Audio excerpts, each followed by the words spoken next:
what have I tried to get this fixed? I had tried holding the home and power button, replacing the battery, and replacing the dock connector. So as you guys can see right here, I have the phone open.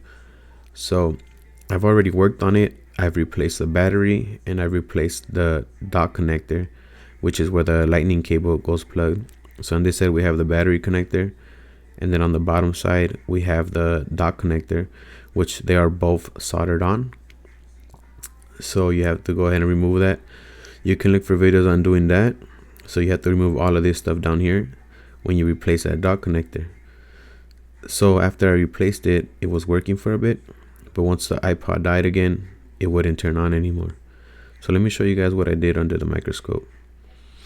So here you have the battery connector without anything on it, just normally how it looks.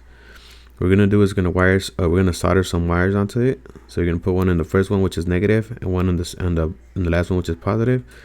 And we're gonna provide it 3.7 volts with 1 amp with a DC power supply.